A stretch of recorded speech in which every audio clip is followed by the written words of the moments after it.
Hello everyone, मेरा नाम अनुमान कर और मैं कर रहा हूँ एमबीबीएस उज्बेकिस्तान से। तो गाइस आप देख रहे होंगे इंस्टाग्राम रील्स पर और यूट्यूब के शॉर्ट्स पर, यूट्यूब वीडियोस पर बहुत सारे ट्यूबर्स वायरल हो रहे हैं। कोई कह रहा है उज्बेकिस्तान में एमबीबीएस बैन हो चुका है, कोई कह रहा है कि कैपिंग आ चुका है, कोई कह रहा है कि किर्गिस्तान में जो है एक्रेडिटेशन का प्रॉब्लम आ रहा है। लेकिन मैं आपको दूंगा क्रिस्टल क्लियर इन्फॉर्मेशन, इसलिए मैं बनाया हूँ 3 वीडियोस, पार्ट 1, पार्ट 2, पार्ट 3 करके। अगर आपने तीनों पार्ट वीडियोस के देख लिए तो आपको एट देन कंफर्म हो जाएगा कि आपको किस यूनिवर्सिटी में एडमिशन लेना चाहिए, कौन सी यूनिवर्सिटी आपके बजट के रेंज में आती है, कौन सी यूनिवर्सिटी आपके बजट के रेंज से बाहर जाएगी और कौन सी यूनिवर्सिटी एनएमसी गाइडलाइन को फॉलो करती है और कौन सी नहीं करती। तो सबसे फर्स्ट पार्ट में हम बात करेंगे उज्बेकिस्तान में आई गई एडवाइजरी के बारे में और किर्गिस्तान में जो एग्रीडेशन का प्रॉब्लम आ रहा है, कौन सी यूनिवर्सिटी एग्रीडेशन लेने में फेल हुई है, कौन सी यूनिवर्सिटी को 1 साल का एग्रीडेशन मिला है।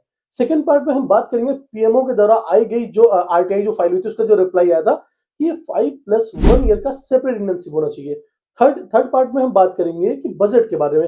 लेट्स सपोज उज्बेकिस्तान में अभी जो एडमिशन जो होल्ड पे डली हुई है और आपने किसी यूनिवर्सिटी में एडमिशन ले लिया, तो उसके सब्स्टिट्यूट में कौन सी ऐसी कॉलेज है जो पूरे आपको बजट के रेंज में आती है और कौन सी यूनिवर्सिटी है जो 5+1 ईयर इंटर्नशिप फॉलो करती है, कौन सी सारी एनएमसी गाइडलाइन फॉलो करेगी, वो मैं आपको बताऊंगा।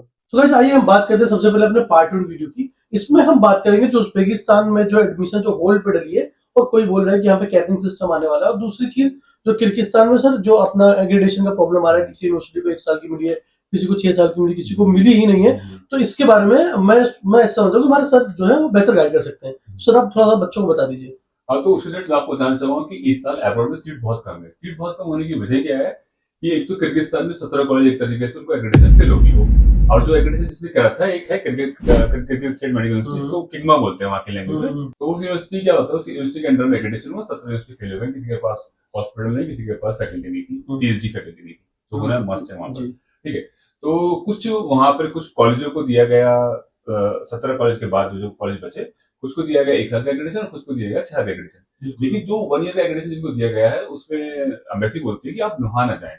एक उन्होंने लिस्ट निकाली कि भाई आप यहाँ पे ये कोई एग्रीडेशन फेल हो गई इन यूनिवर्सिटी की, तो आप उसमें लिस्ट में लगा देना, वो लिस्ट में लगा दूंगा, नीचे आप देख लीजिएगा। हाँ, और वो जो कुछ जिनको 1 ईयर का मिला, जैसे जलालाबाद स्टेट को, जलालाबाद इंटरनेशनल को, इसको भी बोला कि यहाँ भी मत जाओ, यहाँ भी अलर्ट गया कि यहाँ भी आप मत जाओ। और हम बात करते हैं जिनको 6 साल का मिला, 6 साल में जिसमें एक गवर्नमेंट किस केएसएम है या फिर किग्मा बोलो, तो उसने तो खुद ही एक्रेडिटेशन किया था, एक तो वो है गवर्नमेंट, और इसके अलावा उसके अलावा जो गवर्नमेंट है वो सिर्फ पोस्ट स्टडी यूनिवर्सिटी है। बाकी प्राइवेट यूनिवर्सिटी जो आईएसएसएम है वो बहुत अच्छी है।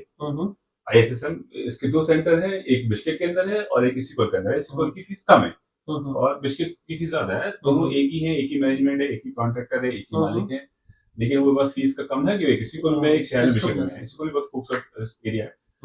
तो मैं तो कहूँगा कि बजट है तो वो इसी को आईएसएम में इसी को भी चला जाए बजट का, मतलब किसी का। और दूसरा ये है कि आपको ओस स्टडी ट्यूशन फीस जो है 45 डॉलर है। ठीक है, और एक है यूनिवर्सिटी और है प्राइवेट, वो है एशियन इंटरनेशनल यूनिवर्सिटी, जो कि बिश्केक में नहीं है लेकिन बिश्केक से थोड़ा दूर है।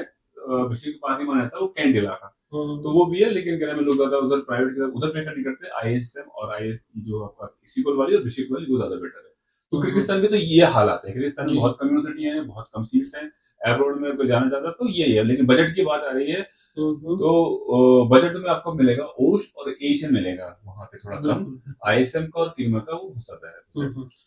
और अभी जो उज्बेकिस्तान में जो होल्ड वाला मामला था, अभी लगी कि होल्ड है यूनिवर्सिटी और कैपिंग सिस्टम आने वाली, इसके बारे में। कैपिंग सिस्टम का क्या है कि अभी कैपिंग में कुछ खुल के नहीं आया, नहीं कैपिंग इतनी होगी कि आप, बहुत से लोग कह रहे हैं कि 10 हैं, कोई 50 आई है। तो जो भी बात हुई है वो वर्बली हुई है, फोन पे हुई है, वहां से क्या आया, कोई एक तरीके से मेल के थ्रू या कोई एक नोटिस नहीं आया है या। लेकिन ये बात सच है कि वर्बली मना किया गया है कि इंडियन और पाकिस्तान के एडमिशन वगैरह नहीं लेने। अब इसके पीछे रीजन क्या हो सकता है क्यों नहीं लेने? एक तो जो एडवाइस आई थी 1 अप्रैल 2026 को, है ना, एक उसका इफेक्ट भी हो सकता है कि वो इस वजह से ये लोग नहीं ले रहे, है ना, कोई रीजन बता नहीं रहे हमने एडमिशन क्यों नहीं ले रहे, हम आपके इंडिया और पाकिस्तान के एडमिशन क्यों ले रहे हैं, ना गवर्नमेंट ना प्राइवेट। बहुत से लोग कह रहे हैं कि प्राइवेट में होंगे, बहुत से कह रहे हैं प्राइवेट में नहीं होंगे, ना गवर्नमेंट में हो रहा है ना प्राइवेट में एडमिशन हो रहा है। ठीक है, इनका कोटा सिस्टम आया, नियर अबाउट 80,000 सीट्स इन्होंने बढ़ाई है अपने लोगों के लिए, अपने, क्योंकि इस कंट्री के अंदर ताजिक लोग रहते हैं, काराकाल के लोग रहते हैं, है ना, रशियन लोग रहते हैं, सब सारे लोग रहते हैं। तो जैसे हमारे यहाँ SC ST OBC इस तरीके से कोटा होता है, ऐसे इनका कोटा है। तो उस कोटा के सिस्टम के साथ इन्होंने सीट भी बढ़ाई है, इन्होंने सीटें और स्कॉलरशिप भी 3,000 स्कॉलरशिप दी है इन्होंने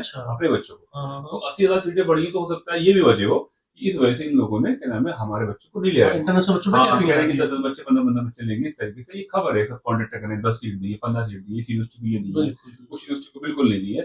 जबकि ऐसा कुछ कहीं कोई लिखा हुआ कोई प्रूफ नहीं है किसी के पास भी, ना कोई मेल वेल वगैरह है। तो सिर्फ ये वर्बली है कि हाँ, लेकिन ये वर्बली है, एडमिशन नहीं ले रहे हैं लोग, नहीं ले रहे हैं। रेक्टर ने बोला है कॉन्ट्रैक्टर से, कॉन्ट्रैक्टर ने एडमिशन बंद कर दिए हैं। कुछ कॉन्ट्रैक्टर निकाल रहे हैं, एडमिशन लेटर निकाल रहे हैं। उनके बारे में क्या कहना चाहोगे जो fake admission letter, pre admission letter निकाल रहे हैं पहले ही? नहीं, हम क्या कह सकते हैं इसमें, वो बच्चे आप निकलवा दो, उनसे निकलवा के रख लो, लेकिन अपना सेफ साइड लेके चलो, एक प्लान भी लेके चलो, है ना? हाँ, प्लान भी लेके चलो, निकलवा लो। क्या क्या कर सकते हैं जनाब, अगर क्या पता लास्ट टाइम में आपको साल खराब नहीं होना चाहिए, लास्ट टाइम में क्या पता, प्लान भी बनाना चाहिए। क्या तो लास्ट टाइम कर दे गवर्नमेंट। अभी फॉरेन मिनिस्टर गए थे इंडिया, तो आपके जयशंकर से मिले, जो हमारे फॉरेन मिनिस्टर, उनसे मिले, और वो जो आपके ओम बिरला है, ओम बिरला जो हमारे स्पीकर, उनसे मिले, और जो हमारी जो है स्मिता पंत एम्बेसडर, उनसे मिले यहाँ पर राशन में। तो इन लोगों की मीटिंग हो सकता है कुछ अच्छा हो जाए।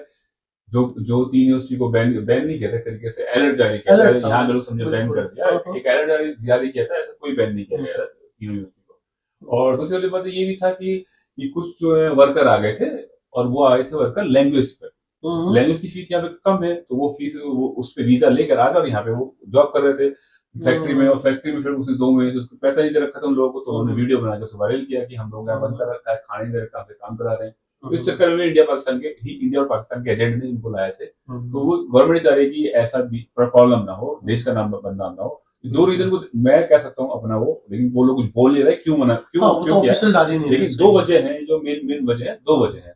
दूसरी 2 वजह है, तीसरा कोटा सिस्टम है, ये 3 वजह को मद्देनजर रखते हुए हो सकता है कि इस वजह से ये लोग इंडिया पाकिस्तान के बच्चे ले रहे हैं।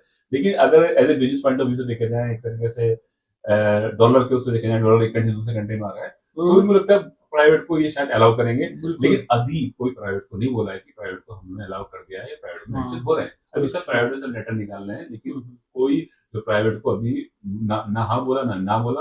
अभी 16 तारीख तक कुछ रिजल्ट निकल के आने वाला प्राइवेट को लेके, तो ऐसे उज्बेकिस्तान के एडमिशन पूरी तरीके से होल्ड है। तो हम ये नहीं कह सकते कि यहाँ पे एडमिशन हो रहा है, किसी में प्राइवेट ही। सो गाइस, ये रहा मतलब ये जो कंप्लीट अभी इन्फॉर्मेशन मिली आपको। अगर आपको पार्ट 2 वीडियो देखनी है जिसमें हम बात करने वाले हैं कि जो अभी हमारा पीएमओ के द्वारा जो लेटर आया था और जो इंटर्नशिप के बारे में बात हुई थी, वो हम सेकंड पार्ट में बात करेंगे। और तब तक के लिए इस वीडियो को यहीं खत्म करते हैं, वरना बहुत ज्यादा लंबा हो जाएगा। तो फॉलो फॉर मोर वीडियोस।